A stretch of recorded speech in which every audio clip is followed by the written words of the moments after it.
தேவனாம் கர்த்தர் இவர் மேலே நம்பிக்கை வைத்துள்ளேன். தேவனாம் கர்த்தர் இவர் மேலே நம்பிக்கை வைத்துள்ளேன்.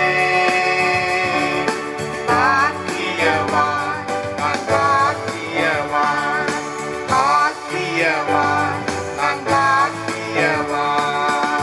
வானம் பூமி இவர் உண்டாக்கினார், மாபெரும் கடலை உருவாக்கினார். வானம் பூமி இவர் உண்டாக்கினார், மாபெரும் கடலை உருவாக்கினார். அரசாள்கின்றார் என்றென்றைக்கும், ராஜரீகம் செய்கின்றார். அரசாள்கின்றார் என்றென்றைக்கும், ராஜரீகம் செய்கின்றார். தேவனாம் கர்த்தர் இவர் மேலே நம்பிக்கை வைத்துள்ளேன். தேவனாம் கர்த்தர் இவர் மேலே நம்பிக்கை வைத்துள்ளேன். பாக்கியவான் நான் பாக்கியவான், பாக்கியவான் நான் பாக்கியவான். தாழ்த்தப்பட்டோரை உயர்த்துகிறார், கட்டப்பட்டோரை கட்டவிழ்க்கின்றார். தாழ்த்தப்பட்டோரை உயர்த்துகிறார், கட்டப்பட்டோரை கட்டவிழ்க்கின்றார். சிநேகிக்கின்றார், ஆதரிக்கின்றார் திக்கற்ற பிள்ளைகளை. சிநேகிக்கின்றார், ஆதரிக்கின்றார் திக்கற்ற பிள்ளைகளை. தேவனாம் கர்த்தர் இவர் மேலே நம்பிக்கை வைத்துள்ளேன்.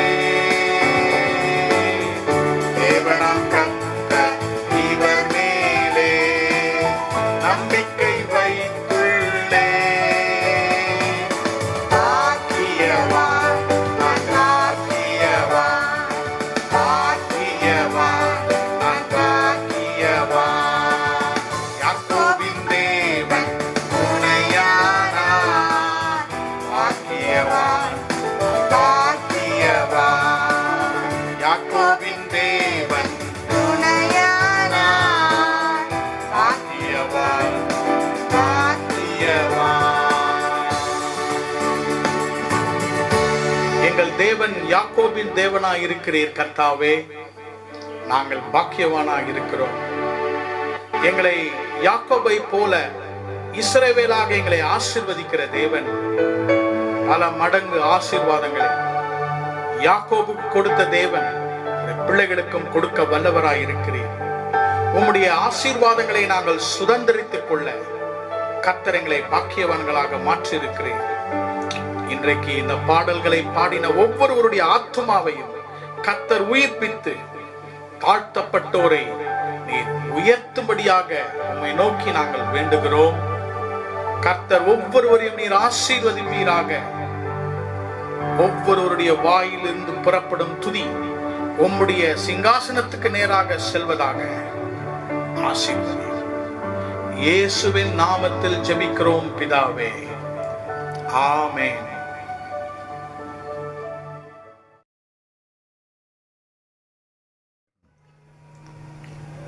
ஆண்டவராகிய இயேசு கிறிஸ்துவின் இனிய நாமத்திலே உங்கள் ஒவ்வொருவரையும் இந்த காலை வேளையிலே நான் வாழ்த்துகிறேன். இன்றைக்கு நம்முடைய வேத தியானத்திற்காக ஆதியாமத்தின் புத்தகம் 12ஆம் அதிகாரம் 2, 3 வசனத்தை உங்களுக்காக நாங்கள் வாசிக்கிறோம். This morning we will turn our Bibles to Genesis chapter 12 verse 2 and verse 3. நான் உன்னை பெரிய ஜாதியாக்கி உன்னை ஆசீர்வதித்து உன் பேரை பெருமைப்படுத்துவேன். நீ ஆசீர்வாதமாய் இருப்பாய். உன்னை ஆசீர்வதிக்கிறவர்களை ஆசீர்வதிப்பேன். உன்னை சபிக்கிறவனை சபிப்பேன், பூமியில் உள்ள வம்சங்கள் எல்லாம் உனக்குள் ஆசீர்வதிக்கப்படும் என்றார். And I will make of thee a great nation, and I will bless thee, and make thy name great, and thou shalt be a blessing. And I will bless them that bless thee, and curse him that curseth thee. And in thee shall all the families of the earth be blessed. நாம் வாசித்த இந்த வேத பகுதியிலே தேவனாகிய கர்த்தர் ஆபிரகாமோடு கூட உரையாடி அவனோடு கூட பேசின வார்த்தைகளை இந்த நேரத்திலே வேதத்திலிருந்து வாசித்தோம். God spoke to Abraham about the promises that God had for Abraham in his life. ஆபிரகாமுடைய வாழ்க்கையிலே கர்த்தர் வைத்திருந்த வாக்குத்தத்தங்களை குறித்து ஆபிரகாமோடு கூட பேசினார். Those were the early years in the life of Abraham. Abraham உடைய வாழ்க்கையிலே ஆதி நாட்கள் அது. ஆண்டவராகிய கர்த்தர் ஆபிரகாம் மூலமாகவும் ஆபிரகாமுக்காகவும் அவர் செய்ய போகிற வாக்குத்தத்தங்களை ஆபிரகாமுக்கு நினைவுபடுத்தினார். The Lord spoke the promises to Abraham, what God will do for him and what God will do through him. கர்த்தருடைய நாமத்துக்கு மகிமை உண்டாவதாக. இந்த நாட்களிலே ஆண்டவருடைய வாக்குத்தத்தங்கள் நம்முடைய வாழ்க்கையிலே அவர் நிறைவேற்றும் பொழுது அவர் நம்மை பயிற்சிவிக்கிறார். அவரை அறிந்து கொள்ளும்படியாக, வாக்குத்தத்தம் பண்ணப்பட்ட அந்த தேவனை அறிந்து கொள்ளும்படியாக ஆண்டவராகிய தேவன் நம்மை பயிற்சிவிக்கிறார். When God gives his promises to his children, God never gives reasons why he is going to bless us. அவர் நம்முடைய வாக்குத்தத்தங்களை நமக்காக அவர் கொடுக்கும் பொழுது ஒரு நாளும் அதற்குரிய காரணங்களை சொல்வதில்லை. ஆண்டவராகிய தேவன் வாக்குத்தத்தங்களை நாம் பெற்றுக்கொள்ளும்படியாக அவர் மிகவும் விரும்புகிற தேவனாய் இருக்கிறார். ஆபிரகாமுடைய வாழ்க்கையிலே 12ஆம் அதிகாரத்திலே கர்த்தர் அவனுடைய பெயரை பெருமைப்படுத்துவேன், ஆபிரகாமை ஆசீர்வதித்து ஆபிரகாமை அநேகருக்கு ஆசீர்வாதமாக மாற்றுவேன் என்று கர்த்தர் சொன்னார். ஆண்டவர் ஒரு மனிதனை தேர்ந்தெடுக்கிறார், அந்த மனிதனை ஆசீர்வதிக்கிறார். பிறகு அந்த மனிதனுடைய குடும்பத்தை ஆசீர்வதிக்கிறார். பிறகு அந்த குடும்பத்தை தேசங்களுக்கு ஆசீர்வாதமாக கர்த்தர் மாற்றுகிறார். The Lord found Abraham, the Lord separated Abraham, the Lord blessed Abraham, the Lord blessed his family and made Abraham's family blessing to nations of the world. இந்த நாள் காலையிலே ஆண்டவர் உங்களுக்கு இந்த வாக்குத்தத்தத்தை கொடுக்க விரும்புகிறார். ஏசாயா 51ஆம் அதிகாரம் 2ஆம் வசனத்தை நீங்கள் வாசித்தால் ஆபிரகாமை தனியே அழைத்து அவனை ஆசீர்வதித்தார். இன்றைக்கு இந்த நாள் காலையிலே ஆபிரகாமை கர்த்தர் எப்படி ஆசீர்வதிக்க அவர் சித்தம் கொண்டார் என்பதை இந்த காலையிலே நாம் தியானிக்க போகிறோம். Let me draw your attention to the 12th chapter where the Lord God of Abraham started blessing him. நம்முடைய வாழ்க்கையிலே அவருடைய வாக்குத்தத்தங்கள் எப்படி நிறைவேறும், அவருடைய வாக்குத்தத்தங்களை பெற்றுக்கொண்ட நாம் எப்படி அந்த ஆண்டவரை அறிந்து கொள்ள முடியும் என்பதை தேவனுடைய மனிதனாகிய ஆபிரகாமுடைய வாழ்க்கையிலிருந்து நாம் அறிந்து கொள்ள போகிறோம். இந்த நாள் காலையிலே ஆபிரகாம் அவருடைய ஆதி நாட்கள், கர்த்தருடைய வாக்குத்தத்தம் தொடர்ந்து அவர் மேல் வந்த நாட்களிலே அவருடைய வாழ்க்கையை 3 பகுதிகளாக பிரித்து உங்களோடு கூட பேச விரும்புகிறேன். How did God bless Abraham and made him a blessing? அவரை எப்படி ஆசீர்வதித்து ஆபிரகாமை ஆசீர்வாதமாக வைப்பார். இன்றைக்கு உங்களையும் ஆபிரகாமை போல கிறிஸ்து இயேசுவுக்குள்ளாக நம்மை ஆசீர்வதித்து பலருக்கும் பல தேசங்களுக்கும் கர்த்தர் நம்மை ஆசீர்வாதமாக வைக்க தேவனாய் இருக்கிறார். கர்த்தருடைய நாமத்திற்கு மகிமை உண்டாவதாக. முதலாவதாக, we are able to see Abraham's past obscurity. Number 2, we are able to read in this passage Abraham's partial obedience. And lastly, finally, we are able to see Abraham's precious opportunities in his life. தமிழில் உங்களுக்காக சொல்லுகிறேன். ஆபிரகாமுடைய நிலையற்ற கடந்த காலம். இரண்டாவதாக, ஆபிரகாமுடைய நிறைவற்ற கீழ்ப்படிதல்.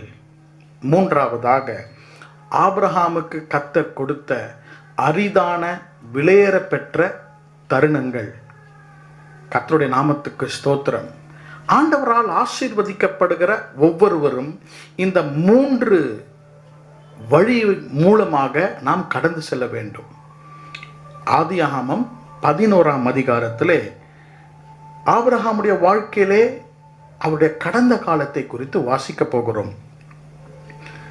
Genesis chapter 11 and verse 26.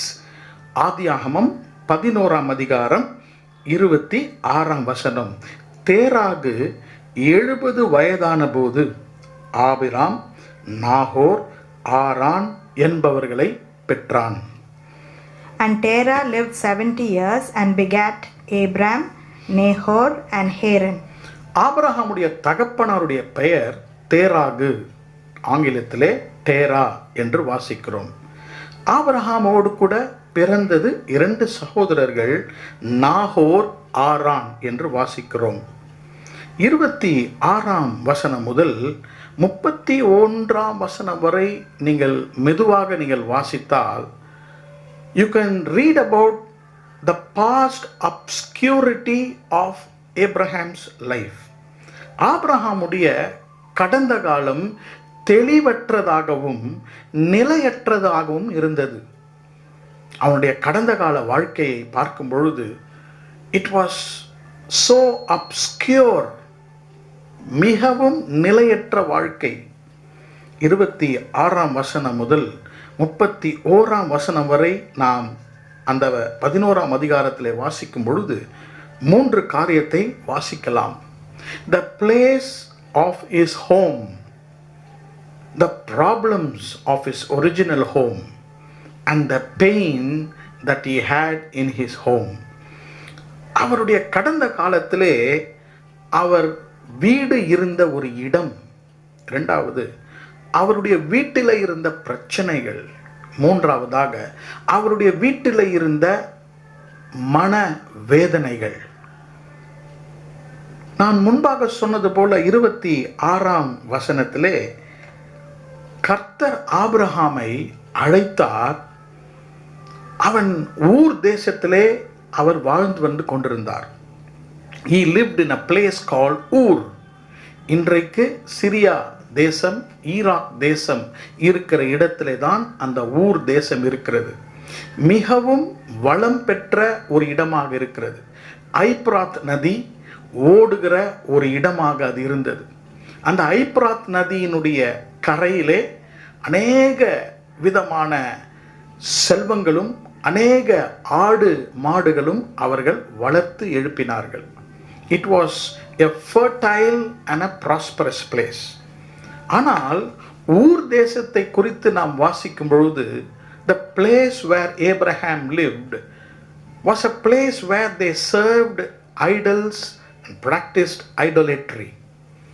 யோசுவாவின் புத்தகம் 24ஆம் அதிகாரம் 2ஆம் வசனத்தை வாசிக்கும் பொழுது அந்த இடத்துல யோசுவா சொல்லுகிறார், உங்கள் தகப்பனாகிய ஆபிரகாம் அந்த ஐப்ராத் நதியின் அக்கறையிலே வேறு தேவர்களை அவர்கள் சேவித்தார்கள் என்று வாசிக்கிறார். ஆகவே ஆபிரகாம் வாழ்ந்த கடந்த காலத்திலே வாழ்ந்த ஊர் தேசத்திலே மகா கொடூரமான இருள் காணப்பட்டது. He lived in darkness. இரண்டாவதாக பார்க்கும் பொழுது ஆண்டவராகிய தேவன் ஆபிரகாமோடு பேசும் பொழுது தேராகு, நாகோர், ஆரனோடு அவர்கள் புறப்பட ஆரம்பித்தார்கள். புறப்பட்டு வரும் வழியிலே அந்த குடும்பத்திலே மரணங்கள் காணப்படுகிறது.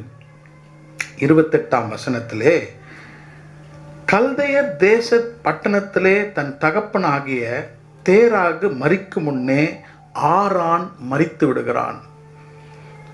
தேராகுடைய மகன் ஆரான், அதாவது ஆபிரகாமுடைய சகோதரன், தகப்பன் மரிப்பதற்கு முன்பாகவே அவன் மரித்து விடுகிறான். தொடர்ந்து நீங்கள் வாசிக்கும் பொழுது 32ஆம் வசனத்திலே, தேராகு ஆரானிலே மரித்தான். ஊர் தேசத்தை விட்டு, இருண்ட தேசத்தை விட்டு ஆபிரகாம் கடந்து கொண்டு வரும் பொழுது இரண்டாவது ஒரு வாழ்க்கையிலே அவர்கள் மரணத்தை சந்திக்கிறார்கள். 2 பேர் மரித்து போய்விடுகிறார்கள். அவனுடைய சகோதரன் மரிக்கிறான், தகப்பனும் மரித்து விடுகிறான். This is the problem that he had in his house. மூன்றாவது பாருங்கள், 31ஆம் வசனத்திலே, 30ஆம் வசனம், 31ஆம் வசனம், சாராய்க்கு பிள்ளை இல்லை, மலடியாயிருந்தாள். The third pain of the home is the wife of Abraham, Sarah, did not have children. She was barren. ஊர் தேசத்திலே இருள், அவர்கள் பிரயாணப்பட்டு வருகிற வழியிலே 2 மரணங்கள். மூன்றாவதாக அந்த குடும்பத்திலே ஆபிரகாமுக்கு பிள்ளை இல்லாமல் இருந்தது. இதைதான் நாம் past obscurity in the life of Abraham என்று சொல்லுகிறோம். அவனுடைய வாழ்க்கையிலே தெளிவற்றவனாக, நிலையற்றவனாக வாழ்ந்து வந்தான். கர்த்தருடைய நாமத்துக்கு மகிமை உண்டாவதாக. இந்த நாள் காலையிலே அப்படிப்பட்ட ஒரு கடந்த காலத்தை அனுபவித்த ஆபிரகாமை கர்த்தர் தெரிந்து கொண்டு கர்த்தர் அவனை அழைத்தார். கர்த்தருடைய நாமத்திற்கு மகிமை உண்டாவதாக. ஆபிரகாமுடைய வாழ்க்கையிலே அப்படிப்பட்ட நிலையற்ற, தெளிவற்ற கடந்த காலத்தை உடைய ஒரு நபரை கர்த்தர் தேர்ந்தெடுத்து ஆபிரகாமை அழைக்கிறார். அருமையான சகோதரனே, சகோதரியே, உங்களுடைய கடந்த காலத்திலே ஆபிரகாமுக்கு இருந்த அந்த நிலையற்ற வாழ்வு உங்கள் வாழ்க்கையில் இருந்திருக்கலாம். இன்றைக்கும் நீங்கள் உட்கார்ந்து கொண்டு, என் வாழ்க்கையிலே இருள் இருந்தது, என்னுடைய கடந்த காலத்திலே மரணத்துக்கு மேல் மரணம் நடந்தது, என்னுடைய வாழ்க்கையிலே பிள்ளை இல்லாமல் ஒரு நல்ல காரியமும் நடக்காமல் இருக்கிறது என்று உங்கள் எதிர்காலத்தை குறித்து நீங்கள் அழுது புலம்பிக் கொண்டிருக்கலாம்.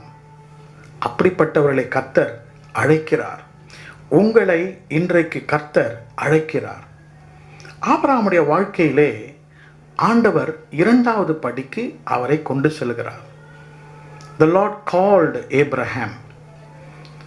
ஒரு மனிதனை கர்த்தர் தெரிந்து கொள்ளும் பொழுது அவனுடைய நிலையற்ற வாழ்க்கையிலே கர்த்தர் அந்த மனிதனை விட்டு விடுவதில்லை. இந்த ஆண்டவராகிய தேவன் அந்த மனிதனை அழைக்கிறார். Though he was living in despair, விரக்தியான ஒரு வாழ்க்கை, இருள் உள்ள ஒரு வாழ்க்கை, மரணம் என்னும் வாழ்க்கையிலே அவன் வாழ்ந்து கொண்டிருந்தாலும், அவனுடைய வாழ்க்கையிலே மரணம், இருள், விரக்தி, darkness, death and despair, God called him. 2வது பாருங்கள், 1ஆம் வசனத்திலே 12ஆம் அதிகாரம் நாங்கள் உங்களுக்காக வாசிக்கிறோம். கர்த்தர் ஆபிராமை நோக்கி, நீ உன் தேசத்தையும் உன் இனத்தையும் உன் தகப்பனுடைய வீட்டையும் விட்டு புறப்பட்டு நான் உனக்கு காண்பிக்கும் தேசத்திற்கு போ. Now the Lord had said unto Abram, Get thee out of thy country, and from thy kindred, and from thy father's house, unto a land that I will shew thee. ஆபிரகாமை கர்த்தர் ஆசீர்வதிக்க சித்தம் கொண்டு ஆபிரகாமை அழைத்த பொழுது, the Lord wanted obedience from Abraham. ஆபிரகாமிடம் ஒரு கீழ்ப்படிதலை கர்த்தர் விரும்பினார். ஆபிரகாம் கீழ்ப்படிந்தான். ஆனால் his obedience was not a complete obedience. ஆபிரகாமுடைய கீழ்ப்படிதல் ஒரு பகுதி நேர கீழ்ப்படிதல் என்று சொல்லலாம். நிறைவில்லாத ஒரு கீழ்ப்படிதலிலே ஆபிரகாம் கர்த்தரை அழைப்பை ஏற்றுக்கொண்டு அவன் வருகிறான். கர்த்தருடைய நாமத்திற்கு மகிமை உண்டாவதாக. தேவனாகிய கர்த்தர் ஆதியாகமம் 12ஆம் அதிகாரம் 1, 2, 3 வசனங்களை வாசிக்கும் பொழுது ஆபிரகாமை தனியே அழைக்கிறார். உன்னை ஆசீர்வதிப்பேன், நீ உன் தேசத்தை விட்டு தகப்பன் வீட்டை விட்டு வா என்று அழைத்தார். ஆபிரகாம் என்ன செய்தார்? தகப்பன், சகோதரர்கள், ஒரு சகோதரனுடைய மகனாகிய லோத்து எல்லாரையும் கூட்டிக் கொண்டு அவன் வருகிறான். He started mingling where God wanted him to separate himself. ஆண்டவர் நம்மை பார்த்து என்ன சொல்லுகிறார்? விரக்தியான, இருளான, நிலையற்ற கடந்த காலத்திலே வாழுகிற நம்மை கர்த்தர் அழைக்கும் பொழுது அவருக்கு பரிபூர்ணமாக கீழ்ப்படிய அவர் விரும்புகிறார். A God wants complete obedience and not a partial obedience. ஆபிரகாமுடைய வாழ்க்கையிலே கர்த்தர் ஒரு அழைப்பை வைத்தார்.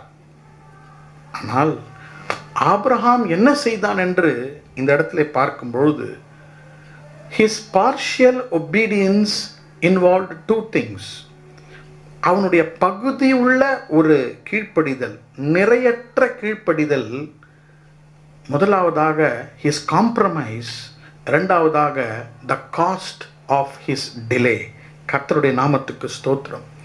முதலாவதாக அவன் உலகத்தோடு ஒத்து போய் விடுகிறான். ஆண்டவர் சொன்ன காரியத்தை மனப்பூர்வமாக தெளிவாக அறிந்து கொண்டாலும் அவன் கீழ்ப்படியாமல் போகிறதை இங்கு வாசிக்கிறோம். கர்த்தருடைய நாமத்துக்கு ஸ்தோத்திரம்.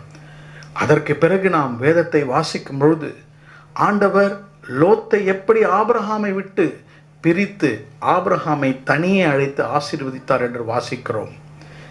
When God wants to change our past, நம்முடைய கடந்த காலத்தின் தெளிவற்ற நிலைமையை கர்த்தர் மாற்ற விரும்பும் பொழுது, if God has to change your darkness, death and despair, you have to always stick to the Lord and not compromise.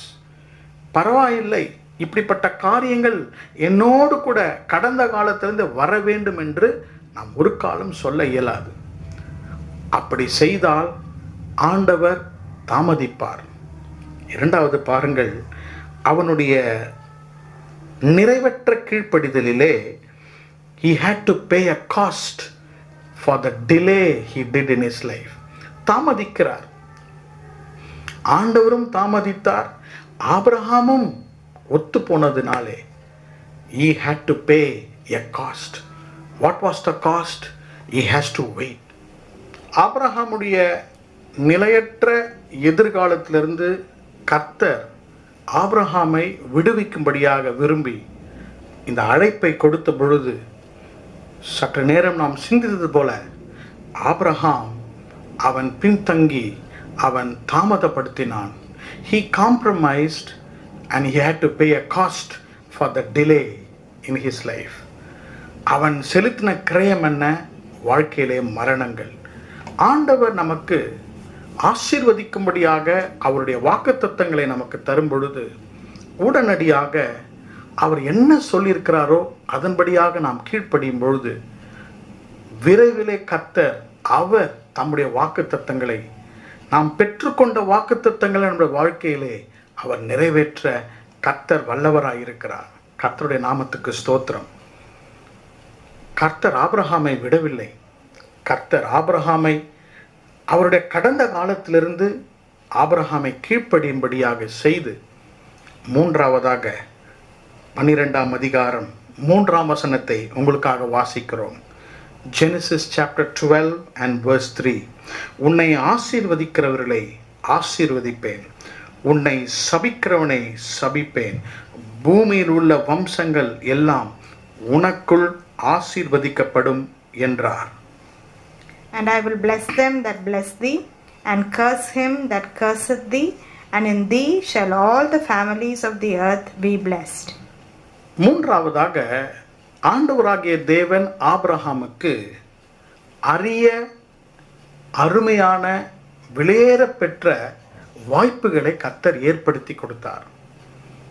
From his past obscurity, the Lord brought him to a partial obedience, and from partial obedience, now the Lord is giving precious opportunities.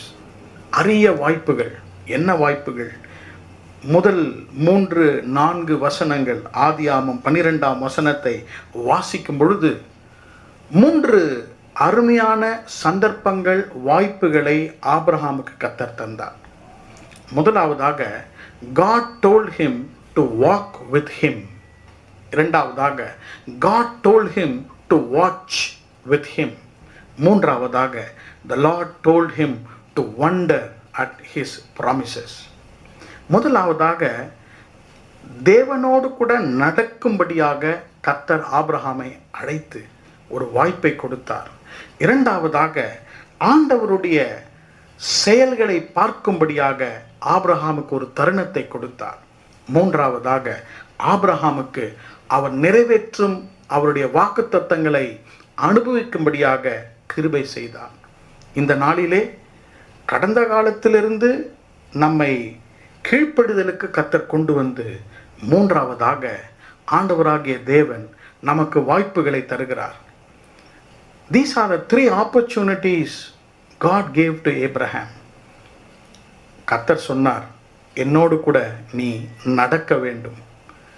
If God's promises have to come to pass in our life, the promises of God cannot be fulfilled without we walking with Him, feeling and being with His presence. அவருடைய பிரசன்னத்தோடு கூட நாம் நடக்க வேண்டும். 12ஆம் அதிகாரத்திலிருந்து ஆபிரகாமுடைய வாழ்க்கையை நீங்கள் வாசிக்கும் பொழுது அடிக்கடியாக ஆபிரகாம் கர்த்தருக்கென்று பலிபீடத்தை கட்டினான். He frequently built altars and worshipped God. கர்த்தரோடு கூட நடக்கிற ஒரு வாய்ப்பு. God gives you, brother, sister, to walk with Him.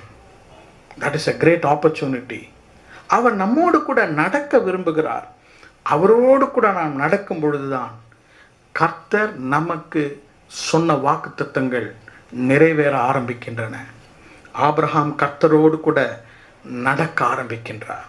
இரண்டாவதாக God told him to watch for His providence.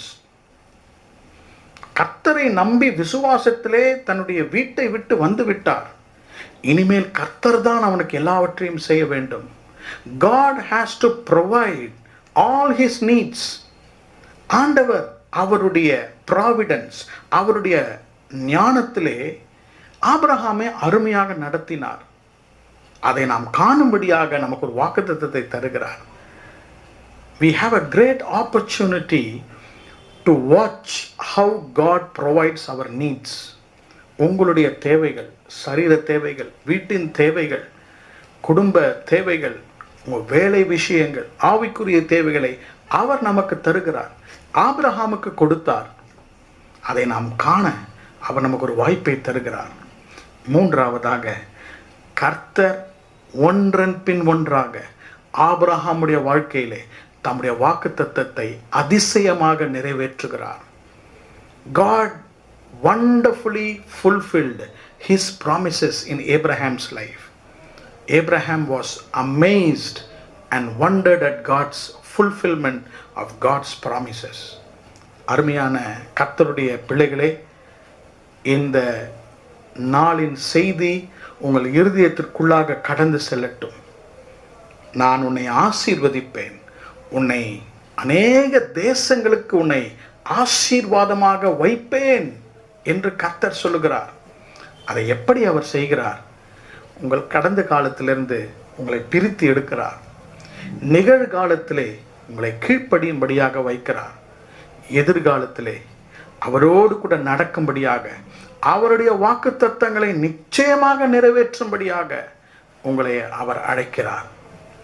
இந்த நாள் காலையிலே ஒருவேளை நீங்கள் என்னுடைய கடந்த காலத்தில் இவ்வளோ நஷ்டங்கள், என் கடந்த காலத்திலே மரணங்கள், என் கடந்த காலத்திலே ஒரே விரக்தியாக மலட்டுத்தன்மை, காரியங்கள் நடக்கவில்லை, என் கடந்த காலத்திலே ஒரே இருளாக இருக்கிறது என்று நிகழ்காலத்திலே நீங்கள் யோசித்து கொண்டிருந்தால், அது நிமித்தமாக கர்த்தருக்கு முழுமையாக உங்களை ஒப்புவிக்காமல் இருந்தால், இன்றைக்கு கர்த்தர், God desires that you will obey him, not with partial obedience but with perfect complete obedience. நமக்கு கர்த்தர் அதற்கு கிருபையை தருவார். சற்று இன்றைக்கு நீங்கள் உட்கார்ந்து, ஆண்டவரே, நான் எந்த அளவுக்கு உமக்கு கீழ்ப்படிந்திருக்கிறேன் என்று உங்கள் வாழ்க்கையை நீங்கள் ஒப்புக்கொடுங்கள். கர்த்தர் உங்களை அவருடைய அரிதான வாய்ப்புகளை உங்களுக்கு தருவார். To just walk with him, to see God doing wonders in your life. நிச்சயமாகவே உங்கள் எதிர்காலத்தை கர்த்தர் ஆசீர்வதிப்பார். ஆபிரகாமின் தேவன் உங்களை ஆசீர்வதிப்பார். அருமையான சகோதரனே, சகோதரியே, he can turn your obscure past into an opportune life. உங்களுடைய இருளான கடந்த வாழ்க்கையை வெளிச்சமான வாழ்க்கையாக அவர் மாற்ற முடியும். ஆனால் நடுவிலே he is working with us. Take one step today. ஒரு படியை விசுவாசத்தில் எடுத்து வையுங்கள். ஒரு ஆங்கிலத்திலே ஒரு சொல் உண்டு. There is a statement in English. A journey of 1,000 miles starts with one step. 1000 மைல்கள் கொண்ட பிரயாணம் ஒரே ஒரு படியிலே ஆரம்பிக்கின்றன. இன்றைக்கு கர்த்தர் உங்களை ஆபிரகாமை போல அவர் ஆசீர்வதிப்பார். கண்களை மூடி நாம் ஜெபிப்போம்.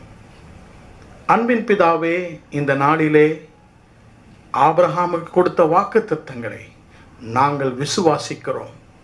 உம்முடைய பிள்ளைகள் கடந்த நாட்களிலே பலவிதமான கஷ்டங்கள், இன்னும் கடந்த காலத்தின் தெளிவற்ற தன்மை, நிலையற்ற தன்மைகள் அவர்களை விரக்தியாக்கி கொண்டிருக்கலாம்.